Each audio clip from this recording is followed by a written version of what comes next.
The first time I saw my wife kiss another man, I walked away without saying a word.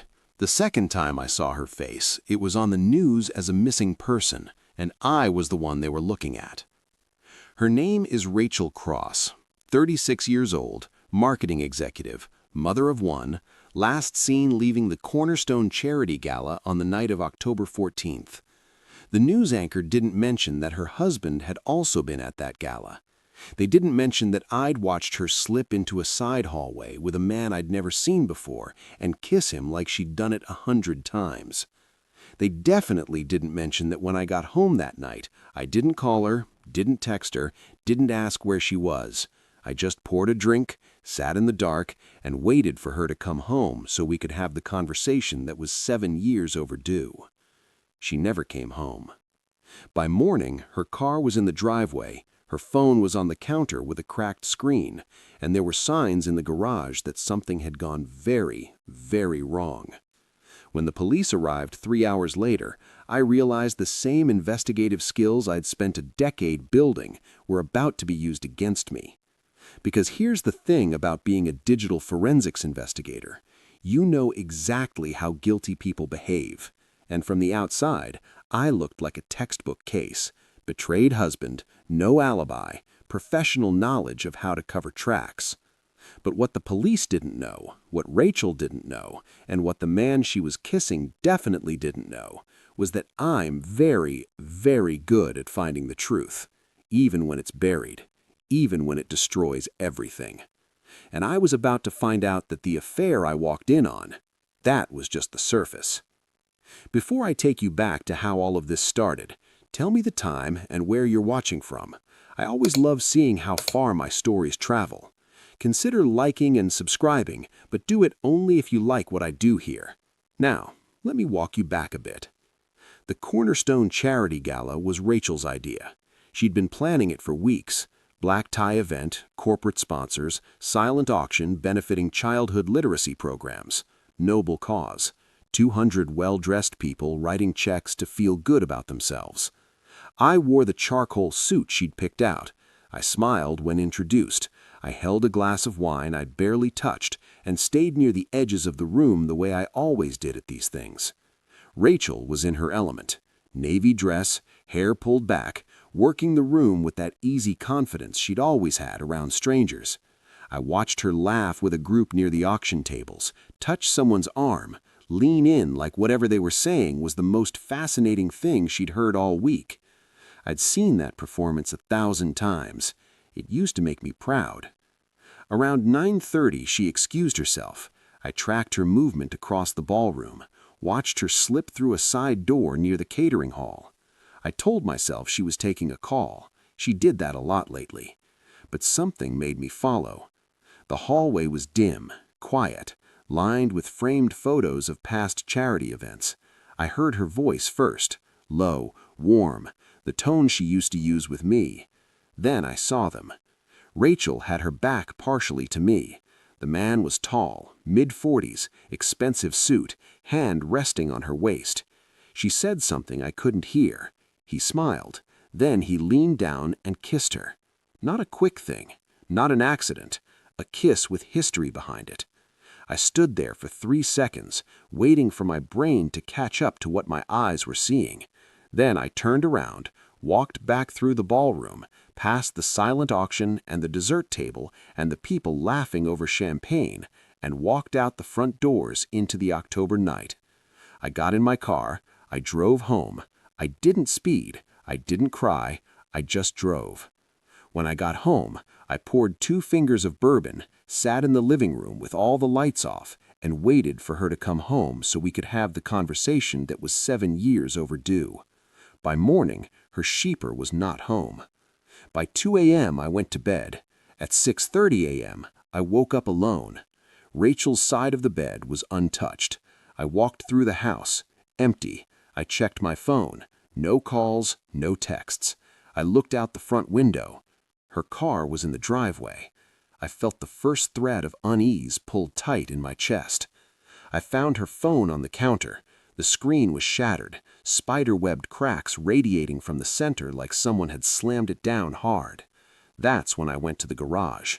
Her purse was on the concrete floor, contents spilled, wallet, keys, lipstick, receipts, and near the storage cabinet along the back wall, there was a smear, dark, still slightly tacky when I crouched down and touched it. I pulled my hand back and stared at my fingertips. Then I heard the sirens. The two detectives who showed up at my door didn't look like they were there to help me find my wife. They looked like they were there to see how I'd react to questions I didn't have good answers for.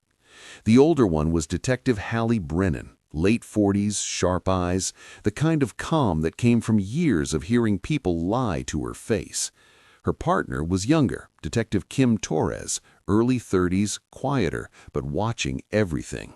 "Mr. Cross," Brennan said when I opened the door, "we received a call from a neighbor reporting a possible disturbance at your residence last night. Is your wife home?" I blinked. A disturbance?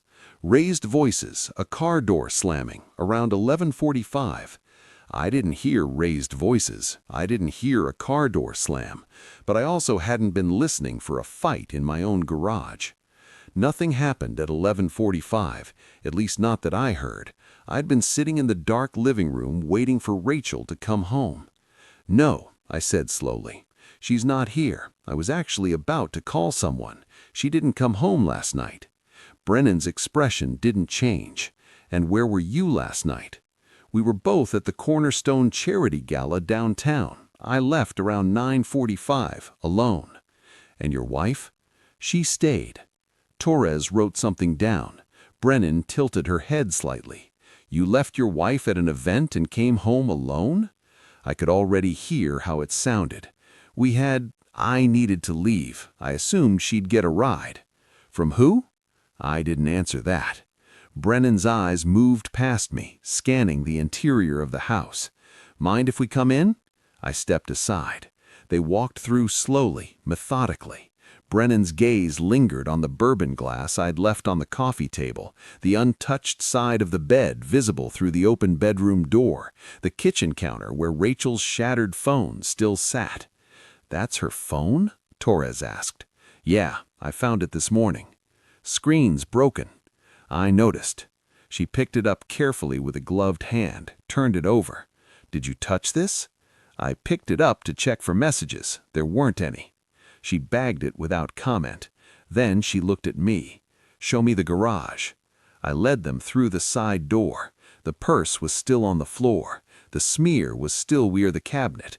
In the daylight coming through the window, it looked worse than it had earlier. Brennan crouched down, studied it, didn't touch it. "When's the last time you were in here?" 2 days ago. Took the trash out." "This wasn't here then?" "No." She stood, looked at me for a long moment. "Mr. Cross, I'm going to ask you a direct question, and I need a direct answer. Did you and your wife have an argument last night?" "No." "Did something happen at the gala that upset you?" I hesitated. That hesitation told her everything. "What happened?" Brennan asked, her voice quieter now. "I saw her with someone." "With someone," Torres repeated. "Can you be more specific?" "Another man. They were close." Brennan nodded slowly, like I'd just confirmed something she'd already suspected. "And that's why you left?" "Yes." "Did you confront her?" "No, I left." "You didn't call her, text her, nothing?" "No." "And when she didn't come home, you didn't think to call the police?" "I thought she was staying somewhere else." I met Brennan's eyes. I thought she made a choice. The silence that followed was heavy. "Mr. Cross," Brennan said carefully, "do you work in tech?" "Digital forensics, corporate security." Something shifted in her expression. "So you know how investigations work?" "I do." "Then you know how this looks." I did. I absolutely did. Brennan glanced at Torres, some silent communication passing between them. Then she looked back at me. "We're going to need you to come down to the station, voluntarily, just to get a formal statement." "Am I a suspect?" "Right now, you're the last person who admits to seeing your wife. That makes you a witness." She paused. "But if you're asking whether we're looking at you, yeah, we are." I thought about my 7-year-old son still asleep upstairs, about the neighbor who would pick him up for school in 2 hours, about the fact that I was about to be questioned for something I didn't do by people who were very good at making innocent men look guilty. Then I thought about Rachel wherever she was, and the man she kissed, and the smear on my garage floor. "I'll follow you," I said. Brennan nodded. "Good choice." They kept me at the station for 4 hours. Same questions, different angles. Where was I? What time did I leave? Did anyone see me come home? What was my relationship with Rachel like? Had we fought recently? Had I ever been physical with her? No. No. Not that I know of. Strained. Not recently. Never. Brennan watched me the whole time like she was waiting for a crack to show. I didn't give her one. By the time they let me go, it was past noon. My brother, Kyle, had picked up Tyler from school and taken him to his place. I'd texted him from the station, "Need you to grab tea. We'll explain later." And he'd replied within minutes, "On it." I drove home in silence, parked in the driveway next to Rachel's car, and sat there staring at the house. Somewhere in the last 18 hours, my life had turned into a case file, and I was the suspect. I went inside, locked the door behind me, and did what I do best. I started investigating. Rachel and I shared a laptop, technically hers, but I had the login credentials.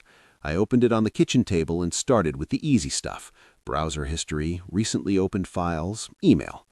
She'd been careful. History was cleared regularly, no obvious smoking guns in the downloads folder. But careful isn't the same as thorough. I opened the system logs, checked the metadata on recently modified documents, cross-referenced timestamps. People forget that computers remember everything, even the things you delete. Especially the things you delete. At 1:47 p.m., I found the first thread, a PDF receipt from a restaurant called the Edison, dated 3 weeks ago. Dinner for 2. Rachel had expensed it as a client meeting. I pulled up her work calendar. No client meeting listed that day. I kept digging. 2 more receipts, both restaurants, both expensed as work, both on days her calendar showed nothing. Then I found the photos. They were in the cloud backup folder, the one Rachel didn't know auto-synced from her phone. Most were mundane: Tyler at the park, office events, random shots of food. But buried in a folder labeled Archive 2022, I found something that made my stomach tighten. A photo taken 6 months ago. Rachel at an outdoor cafe, sunglasses on, smiling at someone off camera. The angle was low, intimate, the kind of photo you don't take of a colleague. I zoomed in on the reflection in the window behind her. A man, tall, dark jacket, the same build as the man I'd seen her kiss. 6 months ago. Not 6 days, not 6 weeks. 6 months. I sat back in my chair and let that settle. She'd been lying longer than I'd even suspected something was wrong. I pulled up our joint bank account, the one we used for household expenses, scrolled back through the last year. Most of it was routine: groceries, utilities, Tyler's school tuition. But starting around 8 months ago, there were cash withdrawals. Small ones at first, $60, $80, then bigger, $200, $300, always from ATMs, always on weekdays, always in parts of town Rachel didn't usually go to. I added them up. $4,200 over 8 months. I opened her personal credit card statement next. Charges I didn't recognize. A boutique hotel downtown, 3 separate visits, a wine bar I'd never heard of, purchases from a men's clothing store. Rachel didn't buy men's clothing. Tyler was 7. He wore graphic tees and basketball shorts. I was starting to see the shape of something. Then my phone rang. Unknown number. I answered. "Mr. Cross?" A voice, professional, clipped. "I'm Angela Levy. I'm an attorney. I represent Grant Ashford." I went very still. "Who?" "I think you know who. My client wanted me to reach out directly before this gets any more complicated than it already is." "I don't know what you're—" "Your wife and my client were involved," she said flatly. "That's not in dispute. But my client had nothing to do with her disappearance. He was at a conference in Raleigh yesterday. I have timestamps, witnesses, and hotel records that confirm he was 200 miles away when whatever happened to Rachel happened. I didn't respond. Mr. Cross, I'm calling as a courtesy. If the police come asking questions about Grant, he's going to cooperate fully. But he's also going to make it very clear that the last time he saw Rachel was 3 days ago, and she was very much alive. Why are you telling me this? A pause. Because my client is a lot of things, but he's not stupid, and he knows how this looks. He also knows that if you're looking for someone to blame, he's an easy target. Her voice softened slightly. But he didn't take her, he didn't hurt her, and he's not the only person who had a reason to want her gone. The line went dead. I sat at the kitchen table staring at my phone. Grant Ashford. Finally, a name. I opened my laptop and started typing. Grant Ashford wasn't hard to find. Real estate developer, mid-40s, ran a boutique firm called Ashford Properties, specializing in luxury residential developments around Charlotte. LinkedIn showed the polished version: tailored suits, groundbreaking ceremonies, charity golf tournaments. The public records showed something else: 2 failed projects in the last 3 years, a lawsuit from investors claiming misrepresentation of property values, a lien filed against one of his developments by a subcontractor who hadn't been paid in 6 months. Grant Ashford looked successful. Grant Ashford was bleeding money. I was still digging when Kyle brought Tyler home around 6 p.m. My son came through the door dragging his backpack, hair sticking up on one side, and went straight for the kitchen. "Uncle Kyle said we could have pizza. Can we have pizza?" I looked at Kyle over Tyler's head. My brother gave me a look that said he doesn't know anything yet, and I didn't tell him. "Yeah, Bug," I said. "Pizza sounds good." Kyle stayed for dinner. We kept it light, talked about Tyler's day at school, a project he was working on involving dinosaurs and construction paper, the fact that his friend Ethan had brought a lizard to show and tell and it had escaped. Tyler talked the whole time, animated, 7 years old and blissfully unaware that his mother was missing and his father was a suspect. After dinner, Kyle helped clean up while Tyler went to his room to play. We stood at the sink and Kyle finally asked the question he'd been holding since he picked Tyler up. "Where is she?" "I don't know." "The police think you did something." "I know." Kyle dried a plate, set it down carefully. "Did you?" I looked at him. "No." He nodded. No hesitation. "What do you need?" "Time and someone to keep Tyler occupied if this gets worse." "Done." After Kyle left, I sat with Tyler in his room while he built an elaborate Lego spaceship that didn't follow any instructions and probably violated several laws of physics. I watched him work, tongue between his teeth, completely focused. Then, casually, like he was asking about the weather, he said, "Is Mom coming back soon?" I kept my voice steady. "I'm not sure, Bud. She's away right now." "Where?" "I don't know yet." He attached another piece, frowned, took it off, tried again. "Is it because of Uncle Grant?" Everything in me went still. I set down the Lego piece I'd been holding. "Who's Uncle Grant?" "Mom's friend, the one with the lake house." Tyler looked up at me, innocent, matter of fact. "We went there a few times. It was cool. It had a big dock, and Mom said I could swim next time, but she said not to tell you because it was a surprise." I felt something cold settle in my chest. "When did you go there, Tyler?" He shrugged. "I don't know, a bunch of times. Mom said Uncle Grant was helping her with work stuff." "Did Uncle Grant go with you too?" "Sometimes. Once he grilled hot dogs, and Mom laughed a lot. He went back to his spaceship. She said it was our secret, but it's not a secret anymore if she's not here, right?" I looked at my 7-year-old son, who had no idea what he just told me, who thought secrets were games and surprises were always good things.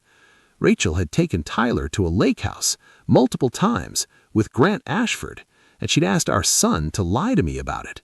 I thought about the cash withdrawals, the boutique hotel charges, the photo from 6 months ago. This wasn't just an affair. This was a parallel life. "You didn't do anything wrong, Bud," I said quietly. "I'm glad you told me." Tyler smiled, relieved, and went back to his spaceship. I sat there for another 20 minutes, helping him build, while my mind ran through everything I now knew and everything it meant. Rachel had used our son. She'd weaponized his trust, his innocence, and turned him into cover for something that was running far longer and far deeper than I realized. If you've ever had to protect your kid from a truth that could break them, this story's for you. After Tyler was asleep, I went back to my laptop and started searching property records. Grant Ashford owned 4 properties in his name. 3 were commercial developments. The 4th was listed as a residential property in Belmont, a small town about 20 minutes outside Charlotte, right on Lake Wylie. A lake house. I pulled up satellite images. Large property, wooded lot, private dock. I saved the address. Then I opened a new search and typed Grant Ashford, wife. It took less than 5 minutes to find her. Vanessa Ashford, 38, worked in pharmaceutical sales, and 3 months ago, according to county records, she'd filed a restraining order against her husband. I clicked on the case file. The details were sparse. Protection order granted, duration 6 months, respondent ordered to maintain distance. But there was a line in the filing that made me stop. Petitioner reports credible fear of harm based on respondent's escalating behavior, financial desperation, and documented threats. I read it twice. Grant Ashford wasn't just having an affair with my wife. He was violent, desperate, and according to his own wife, dangerous. I looked at the clock, 10:47 p.m. Then I looked at the address I'd saved for Vanessa Ashford. Some conversations couldn't wait until morning. I didn't go to Vanessa Ashford's house that night. As much as I wanted answers, showing up at a woman's door at 11 p.m., a woman who'd filed a restraining order out of fear, wasn't going to get me anything except a police visit I didn't need. Instead, I did what I do best. I followed the money. I pulled up Rachel's personal credit card account again, the one I had access to as an authorized user, and started building a timeline. Not just where the charges were, but when, how often, and what pattern they revealed. The first charge that stood out was from 11 months ago, a furniture rental company, $470. I cross-referenced the date with our joint account, no matching charge, no mention of furniture. I dug into the rental company's website, found a customer service number, and made a note to call in the morning. Next, the boutique hotel. 3 charges over 5 months, all weekday afternoons, all charged to Rachel's card, not expensed to work. I pulled up the hotel's website, small, upscale, the kind of place that advertised discretion and luxury, day rates available. I felt the picture getting clearer and uglier. Then I found something that didn't fit, a wire transfer from Rachel's personal account to an LLC I didn't recognize, sent 6 weeks ago, $3,500. I ran the LLC name through the North Carolina Secretary of State business database, Ashford Ventures LLC, registered agent, Grant Ashford. Rachel had wired money to Grant's business. I sat back, staring at the screen. She wasn't just involved with him, she was financially tied to him. I kept digging, pulled up Rachel's personal bank account, the one she'd opened 2 years ago that I'd barely paid attention to because we had joint accounts for everything that mattered. Except now it mattered. There were deposits I didn't recognize, 3 payments over the last 4 months from something called Crestline Consulting Group, $1,500 each. I searched for Crestline Consulting Group. Nothing. No website, no business registration, no LinkedIn. It didn't exist, which meant someone was funneling money to Rachel under a fake business name, and Rachel was turning around and sending money to Grant. I pulled up Grant's business filings next. Ashford Properties showed declining revenue over 3 years. 2 projects listed as suspended, 1 listed as pending litigation. Then I found the loan documents. Grant had taken out a business loan 18 months ago, $400,000. The collateral was the lake house in Belmont, the same lake house Rachel had taken Tyler to. I traced the loan payments, current for the first 6 months, then irregular, 2 missed payments flagged, a notice of default filed 3 months ago. Grant was on the verge of losing the property, and Rachel had been sending him money. I leaned back in my chair, the pieces finally forming a shape I could see. Grant was desperate. His business was failing. His marriage was falling apart. He was about to lose assets. Rachel had money, Our money. Money she'd been siphoning out in small, unnoticeable amounts for months, and together they'd been planning something. I opened a new tab and ran a search for Grant Ashford's name combined with any recent news. One result came up, a small piece from a Charlotte business journal dated 2 months ago. Local developer faces investor lawsuit amid project delays. The article mentioned Ashford properties, the stalled projects, and unhappy investors threatening legal action. It also mentioned that Grant Ashford had declined to comment. But buried in the 3rd paragraph was a line that made my blood run cold. Sources close to the matter suggest Ashford may be preparing to dissolve the business and relocate out of state. Relocate? Rachel had been pulling money. Grant had been losing everything. And Tyler had said Rachel told him they'd go swimming at the lake house next time.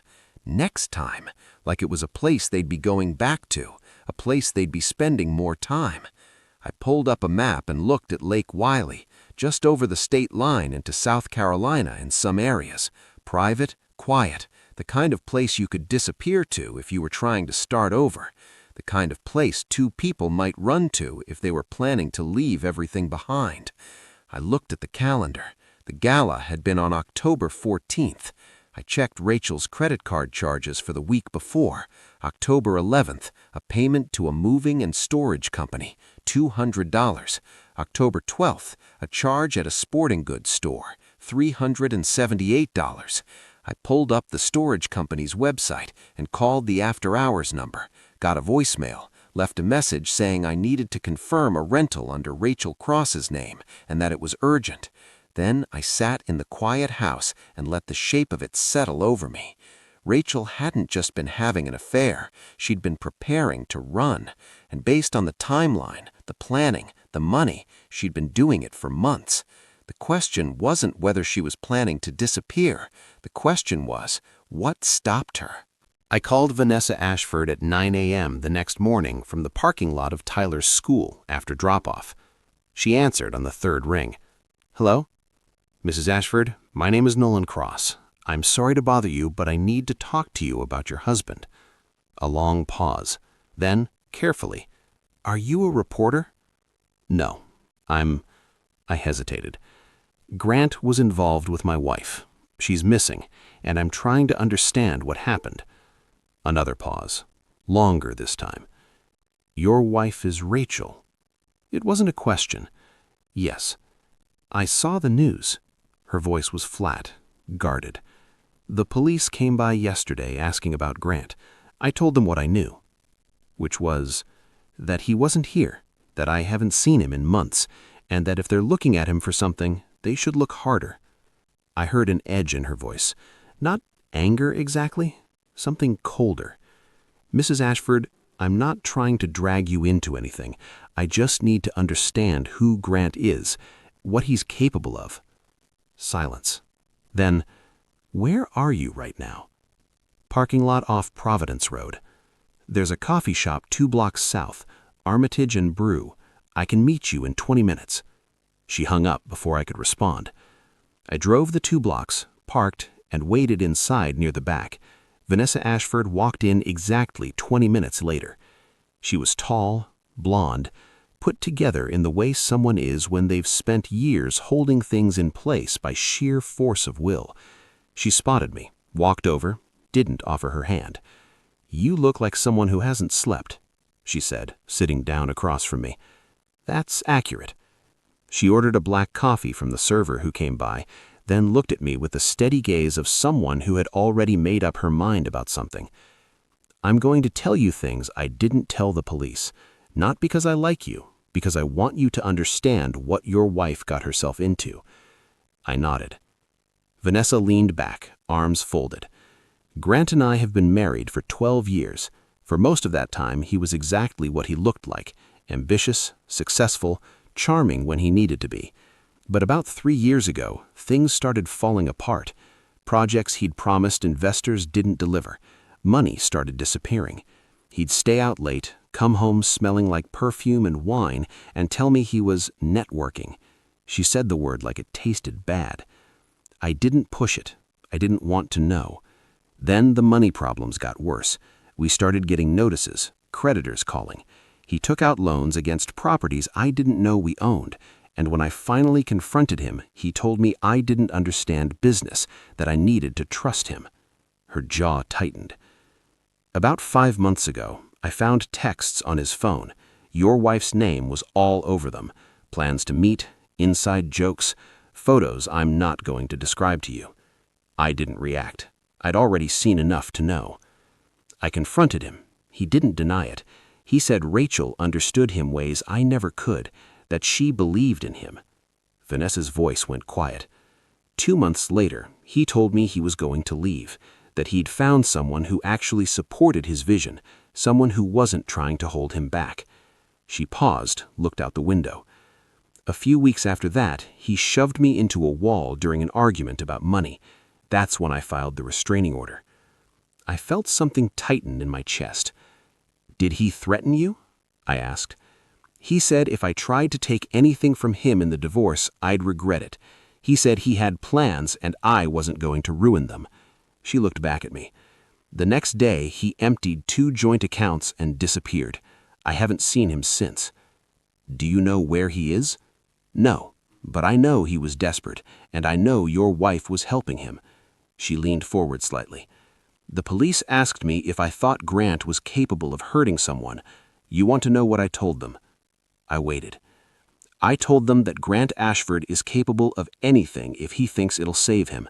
He's not violent for the sake of it, but if he feels cornered, if he thinks someone's in his way. She let the sentence hang. I thought about Rachel, about the cracked phone, the purse on the garage floor, the smear near the cabinet. Did Rachel know? I asked. About the restraining order? About him shoving you? Vanessa's expression hardened. I don't know, but if she did and stayed with him anyway, then she made a choice. She stood, picked up her coffee. I hope you find her, Mr. Cross. I really do. But when you do, ask her what she thought was going to happen when she tied herself to a man who was willing to burn everything down just to feel like he was winning. She walked out without looking back. I sat there for a long time, staring at the table. Grant Ashford was violent, desperate, and missing. Rachel had been sending him money, planning to leave, taking our son to his lake house, and now she was gone. I pulled out my phone and called Detective Brennan. She answered on the second ring. Mr. Cross, I need to tell you something, and then I need you to get a warrant for a property in Belmont. Detective Brennan didn't get a warrant. She got something better. Grant Ashford's attorney called her directly and offered access to the property. My client wants to cooperate fully, Angela Levy told Brennan over speakerphone while I sat in the detective's office. He's willing to provide keys and grant consent to search the Belmont property. He has nothing to hide. Brennan looked at me across the desk, her expression unreadable.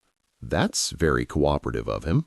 My client is not a suspect in Mrs. Cross's disappearance, Levy continued. He was 200 miles away at a documented conference. This search will confirm he had no involvement.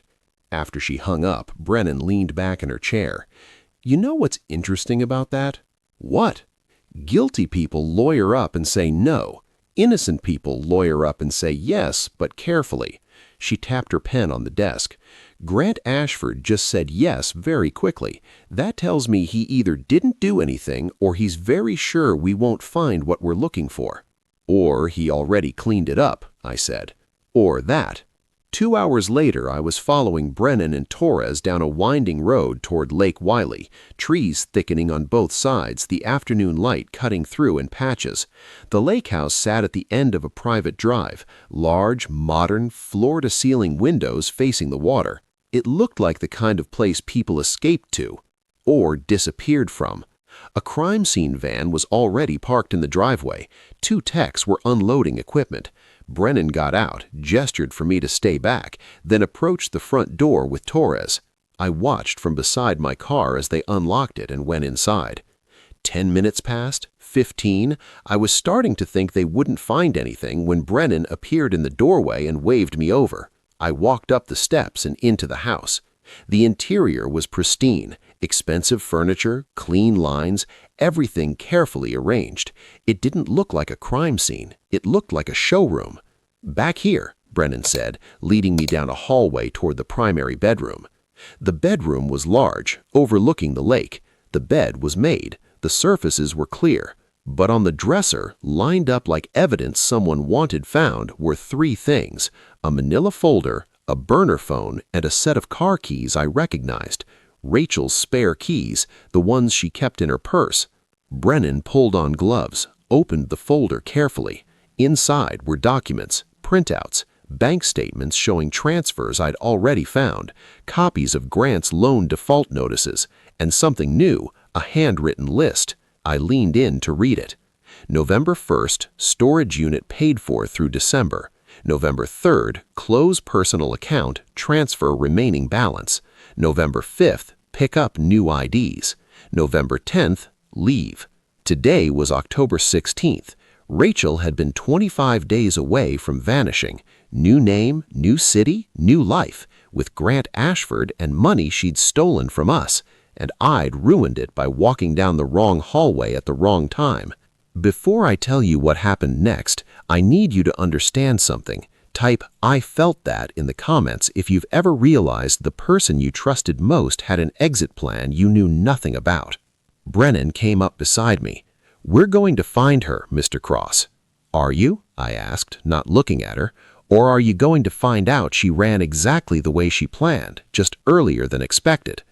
Brennan didn't answer right away. Then she said, "The voicemail was sent at 10:32 p.m. Your neighbor reported a disturbance at your house at 11:45 p.m. If Rachel called Grant in a panic and he was in Raleigh, he couldn't have gotten to your house in an hour and 13 minutes. It's a 2.5-hour drive." I turned to look at her. "So if something happened in your garage," Brennan continued, "it wasn't Grant Ashford who did it. Then who?" She met my eyes. "That's what we need to figure out." The break came from a place I didn't expect: the Cornerstone Gala venue's parking garage. Brennan called me 2 days after the lake house search. "We pulled security footage from the event. I need you to come down and look at something." I met her at the station an hour later. She led me to a small conference room where Torres was already waiting, laptop open on the table. "We got the footage from the venue's parking structure," Brennan said, sitting down. "It covers the main entrance and exit, time-stamped. We've been going through it looking for Rachel." Torres turned the laptop toward me. "This is from 10:51 p.m. the night of the gala." The footage was black and white, grainy but clear enough. The camera angle showed the parking garage exit, cars passing through intermittently. At 10:51:14, a silver sedan pulled up to the exit gate. Rachel was in the passenger seat. I leaned forward, my chest tightening. The driver was visible in profile, not Grant Ashford, someone else. I couldn't make out the face clearly, but the build was different, shorter, smaller frame. "We ran the plates," Brennan said. "The car is registered to a woman named Natalie Parsons. She works at Crestline Media, same company as your wife." I looked up. The Crestline Consulting Group, the fake business that was paying Rachel. Brennan nodded. "We're looking into that connection now. The sedan exits the garage at 10:51 with both women inside. We don't have footage of it returning, but we do have this." Torres pulled up another image, a traffic camera still, time-stamped 11:42 p.m. The same silver sedan, 2 blocks from my house, driving away from my neighborhood. "Natalie Parsons's car was in your area more than 50 minutes after leaving the gala," Brennan said, "which puts her there during the window when the disturbance was reported." I stared at the image. "You think Natalie did something to Rachel?" I asked. "We brought Natalie in for questioning this morning," Brennan said. "She lawyered up immediately, but before she did, she told us Rachel had asked her for a ride home because she'd had too much to drink. Said she dropped Rachel off at your house around 11:15 and left right away." "But the traffic camera shows her leaving at 11:42, I said. "Exactly. She lied about when she left, which means she was there longer than she's admitting." Brennan leaned forward. "There's more. We traced the Gmail account from the email found at the lake house, the one that said everything is ready." "And?" I asked. It wasn't sent by Grant Ashford. It was sent by Natalie Parsons. The room went quiet. I sat back in my chair, the pieces shifting into a pattern I hadn't seen coming. Rachel wasn't just planning to run with Grant. Rachel was planning something with Natalie. Grant was the distraction, I said slowly, the visible affair, the one everyone would see and focus on. Brennan nodded, while Rachel and Natalie were actually moving money and planning something else entirely. But why involve Grant at all? Torres asked. I thought about the wire transfer to Grant's LLC, the money Rachel had been sending, the lake house documents left out in the open like breadcrumbs. Because Rachel needed someone to take the fall if things went wrong, I said. She gives Grant enough money to keep him cooperative, makes it look like they're running away together, and when she actually disappears, everyone looks at Grant first. Brennan's expression was unreadable. That's a working theory. Where's Natalie now? I asked. Her attorney's office, but we have surveillance on her. Brennan closed the laptop. We're also issuing a bolo for Rachel. If she's out there, we'll find her. I stood up, looked at the frozen image of Rachel in the passenger seat, being driven away from the gala by someone I'd never heard of till today. What happens if you find her and she doesn't want to be found? I asked. Brennan met my eyes. Then we asked her why she tried so hard to disappear. They found Rachel 3 days later. Not in Greenville, not at the lake house, not at some airport or bus station trying to flee under a fake name.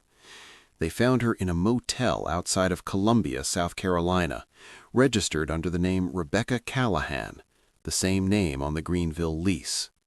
She'd been there since October 15th, the day after the gala. Brennan called me from the road. We've got her. She's alive. She's unharmed. And she's asking for a lawyer. I didn't feel relief. I didn't feel anger. I felt something hollow and cold settle in my chest. Is Natalie with her? I asked. No, Rachel's alone. A pause. But we picked up Natalie an hour ago. She's in custody. And Mr. Cross, you're going to want to hear what she told us. I met Brennan at the station that evening.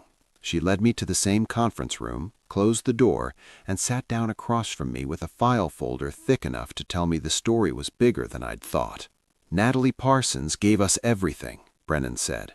Bank records, emails, recordings. She flipped the second we told her Rachel left her behind. Left her behind? I asked. Brennan opened the folder. According to Natalie, Rachel and Natalie have been involved over a year. According to Natalie, it was a romantic relationship. Rachel convinced her it was real. Natalie works in Crestline Media's finance department. She's the one who set up the fake consulting company. She's the one who was funneling money to Rachel. I stared at her. Why? I asked. Because Rachel told her they were going to start over together. New city, new life, away from you, away from Grant, away from everything. Brennan slid a printed email across the table. This is from Rachel to Natalie, sent 3 weeks ago. I read it. Once everything clears, it's just us. No more hiding, no more pretending, I promise. Rachel was running a con, Brennan continued, on you, on Grant, and on Natalie. She took money from your accounts, got money from Natalie through the fake consulting company, got money from Grant by promising to run away with him, and then planned to disappear with all of it by herself. Then what happened the night of the gala? I asked. Brennan pulled out another document. According to Natalie, Rachel called her in a panic after you left, said you saw her with Grant and that she needed to move up the timeline. Natalie picked her up, drove her to your house so Rachel could grab a few things before disappearing, but when they got there, Rachel told Natalie to wait in the car. And? I asked. Rachel went inside. Natalie waited. 15 minutes later, Rachel came back out, got in the car, and told Natalie to drive. She had a bag with her. Cash, documents, the fake IDs she'd already picked up. She told Natalie they were leaving right then. I felt my hands tighten on the table. So Natalie drove her. Halfway to Columbia. Then Rachel told Natalie to pull over, said she needed to make a call.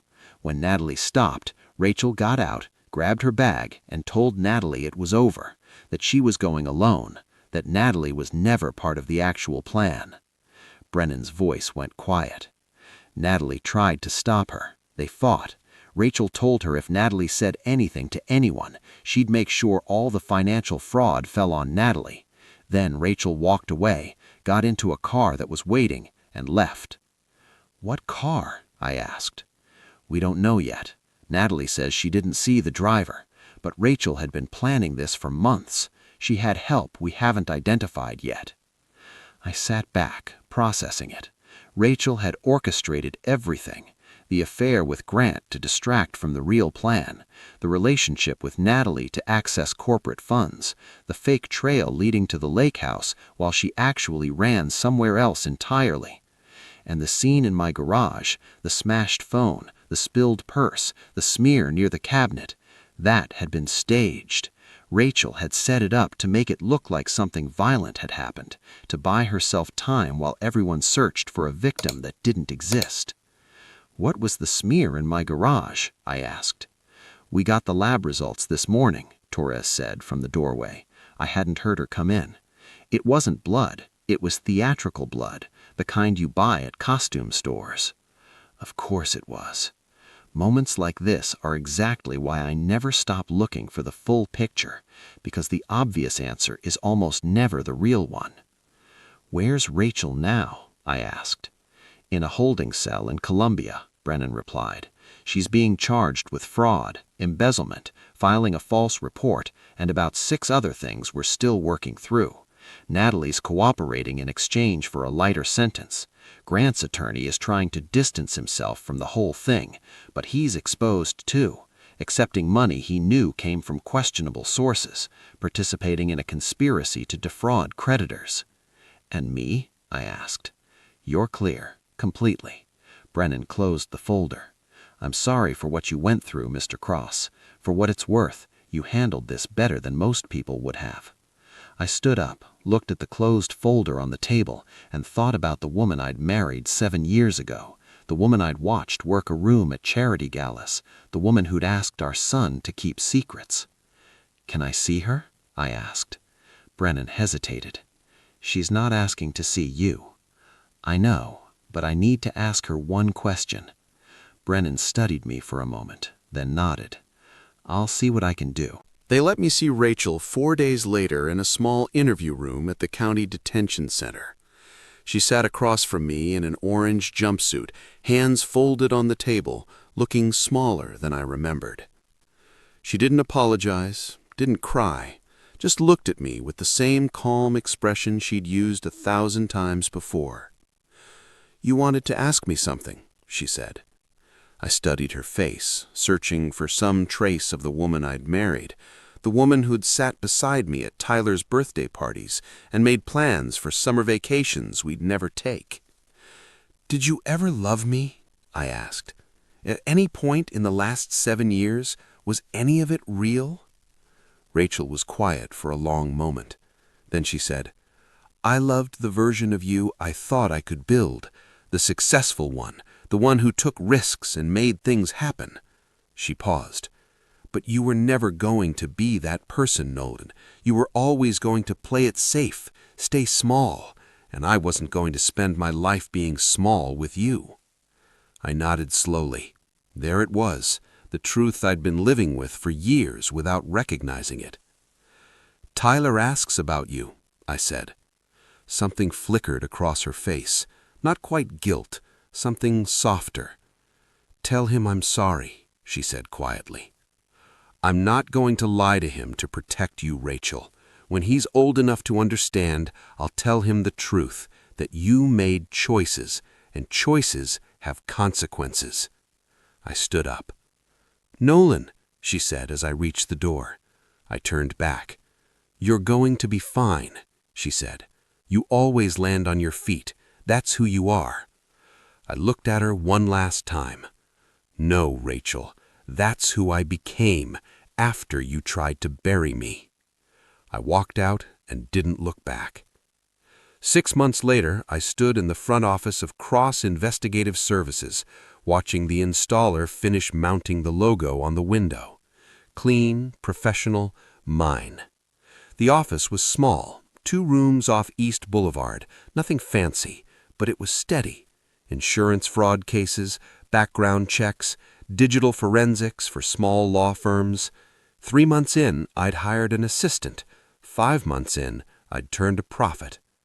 Tyler was doing well. We had routines, Saturday morning pancakes, Sunday park trips, bedtime stories that ran longer than they should. Kyle came by twice a week, helped with pickups, stayed for dinner more often than not. Rachel had been sentenced to 4 years. Madeline got 18 months. Grant Ashford was still tangled in lawsuits, but avoided criminal charges by cooperating. I didn't think about them much anymore. I was locking up on a Thursday evening when I saw him, Grant Ashford, standing near my car, hands in his pockets, looking like a man who'd aged a decade in 6 months. "Nolan," he said when I approached, "I was hoping I'd run into you." I stopped a few feet away, keys in hand. "What do you want, Grant?" He looked uncomfortable, lost. I wanted to say I'm sorry for all of it. I know that doesn't mean much, but "You're right," I said. "It doesn't." He nodded, looked down. "She told me you were the problem, that you didn't support her, that you were holding her back." He laughed, bitter. "I actually believed her. I thought I was saving her from you." "She didn't need saving, Grant. She needed an accomplice, and you were available." He flinched. "I lost everything. My business, my wife, my reputation. I keep thinking if I'd just seen what she was doing." "You saw exactly what you wanted to see," I said. "We both did. The difference is I stopped looking for someone else to blame." Grant stood there silent, and I realized he'd come looking for something I didn't have to give: absolution, understanding, validation that we'd both been victims of the same woman. But we weren't the same. I'd built something from the wreckage. He was still standing in it. "She didn't change, Grant. She just moved on to the next plan. You were never special. You were useful." I unlocked my car. "You should go." I drove home, picked Tyler up from Kyle's, and made dinner while my son told me about a science project involving volcanoes and baking soda. We ate at the kitchen table, the same one where I'd sat 6 months ago, piecing together evidence of a life I didn't recognize. After Tyler went to bed, I sat in the quiet house and thought about how far I'd come. The business I'd been told I couldn't run, the custody I'd fought for and won, the mornings I woke up without feeling like something was draining the life out of me. I pulled out my phone and opened the Notes app where I kept case inquiries. New email at the top, sent an hour ago. "Mr. Cross, I need help finding someone who doesn't want to be found. I think my husband is planning to leave, and I need to know the truth before he does. Can we meet?" I stared at the message. Then I typed, "Yes, let's talk tomorrow." Tell me which part of this story hit you the hardest. Let me know where you're watching from. I love seeing how far these stories travel. And if you want more stories like this, stories about people who rebuild after everything falls apart, you already know what to do. 3 days later, I got a call from Detective Brennan. "Mr. Cross, I need to tell you something. It's about Rachel." I felt my chest tighten. "What happened?" "She's being released early. Her attorney filed an appeal. New evidence surfaced that got most of the charges reduced. She'll be out in 2 weeks. I sat down slowly. How is that possible? Inconsistencies in Natalie's testimony, enough to create reasonable doubt on some charges. The DA decided to take the deal rather than risk the rest at trial. Brennan paused. "I thought you should know, especially because there's something else." "What?" "She's filed for shared custody of Tyler. Her attorney's arguing she's served her time, completed therapy, and wants to rebuild her relationship with her son." The room went silent except for the sound of my breathing. "The hearing is in 3 weeks," Brennan continued. "You'll need to respond." I hung up and stared at the wall. Tyler was upstairs, safe, happy, building a life that didn't include the woman who used him as cover while she destroyed everything. And now she wanted back in. I thought about the business I'd built, the stability I'd created. The mornings Tyler woke up smiling instead of feeling confused. I thought about Rachel sitting across from me in that detention center, telling me she'd loved the version of me she thought she could build. My phone buzzed. "Kyle, want me to come over?" I didn't answer. I walked upstairs and stood in Tyler's doorway, watching him sleep, one arm hanging off the bed the way it always did. In 3 weeks, I'd be standing in a courtroom. A judge would ask questions. Rachel's attorney would paint her as a reformed mother who deserved a second chance. They'd ask what I thought was best for Tyler. They'd ask if I was willing to let her back into his life. I knew what the right answer was supposed to be: forgiveness, co-parenting, putting the past behind us for our son. But I also knew what Rachel was, what she'd done, what she was capable of. I stood in the dark hallway, my son breathing softly in the next room, the weight of the decision settling over me like water closing over my head. Protect him completely and fight to keep her out, or let her try to rebuild something she burned to the ground. The hearing was in 3 weeks. I had to decide. I turned toward Tyler's room, opened my mouth to whisper something I wasn't sure he'd hear, and stopped.